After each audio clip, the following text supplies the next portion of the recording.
Avengers est sorti, ainsi que Deadpool.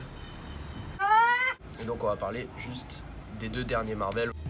Un film, comment dire, qui nous laisse sur le cul, pour de bon.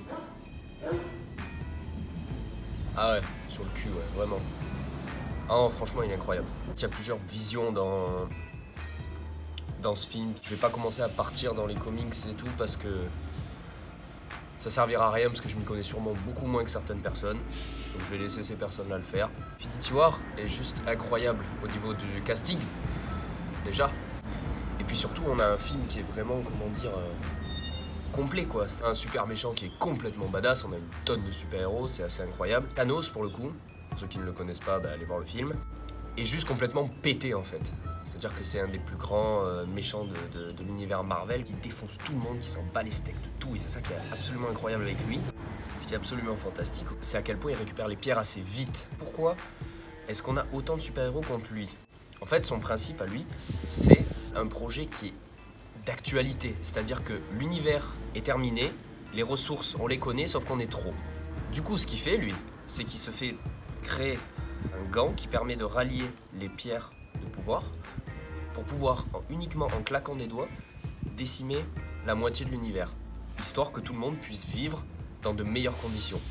Donc ok, on pourra dire c'est un génocide, il n'y a pas de problème, mais il part sur le principe du fait que c'est l'égalité totale pour tout le monde, c'est le hasard, 50-50 pour tout le monde.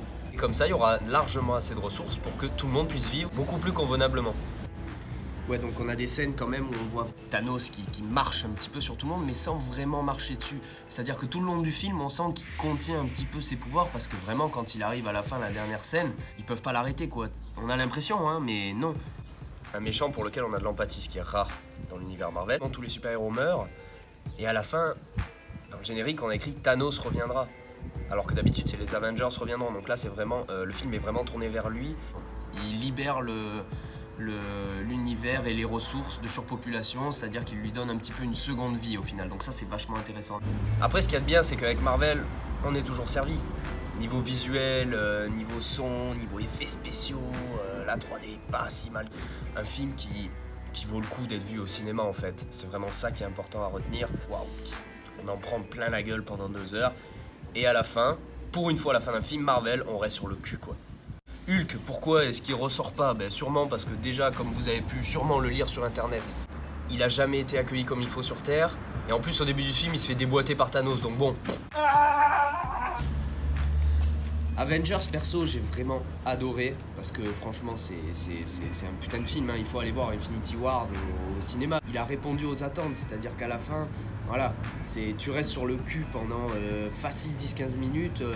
C'était là, tu dis waouh, ça y est quoi, genre là on est passé à la vitesse supérieure chez Marvel, il est temps de faire bouger les choses, on a l'habitude de ces super-héros, c'est le moment de faire changer les choses. Nouveaux super-héros, Captain Marvel, tout ça, donc ça va être intéressant au final de suivre un petit peu cette évolution là.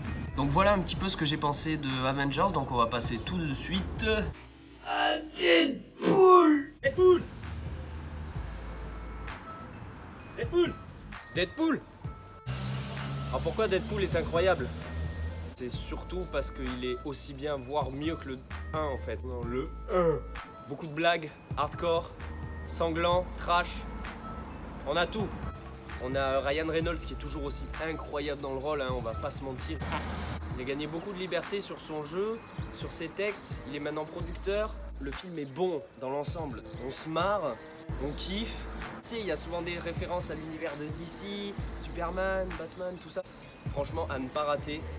Tout ce qui tourne autour de la gonzesse de Ryan Reynolds passe vraiment dans un second plan, mais reste toujours un trait du film. C'est ça qui est intéressant aussi. Cette espèce de fil conducteur avec la gonzesse qui le tire et lui qui à chaque fois arrive et repart. On va avoir un personnage qui cherche l'amour depuis toujours, qui cherche à réussir à rester avec sa copine, au final qui n'y arrive pas, et au final il y a une espèce de barrière qui a été vraiment instaurée par Marvel, qui a été faite, qui fait qu'il ne peut pas rejoindre sa copine, avant qu'il accomplisse certaines choses. On est dans le 1, on est dans les bons films du moment à aller voir au cinéma. À retenir, on a des références bien entendu au premier volet, on a des références à d'autres films de super-héros, On a l'intervention de d'autres méchants qu'on avait vus dans d'autres films, ainsi que d'autres super-héros, un petit peu comme on avait eu dans le premier avec les X-Men. Deadpool, on connaît un petit peu l'histoire, hein. Il se fait déboîter le cul, il s'en remet toujours, c'est impressionnant, mais c'est comme ça quoi, c'est Deadpool, c'est pour ça qu'on l'aime.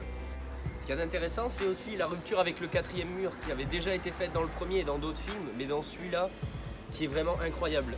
Comme s'il avait profondément des choses à nous dire tout le temps. C'est comme si on vivait le film avec lui, c'est-à-dire qu'en fait il nous raconte des anecdotes de sa vie, donc on a l'impression de passer vraiment le film avec lui. Franchement, n'hésitez pas à aller le voir, il est incroyable. Ryan Reynolds au top, les autres acteurs au top. Voilà, je pense que j'en ai assez dit sur les deux, enfin bien sûr que non, mais pour moi je trouve que c'est largement assez. Donc écoutez, on va essayer de se retrouver bientôt.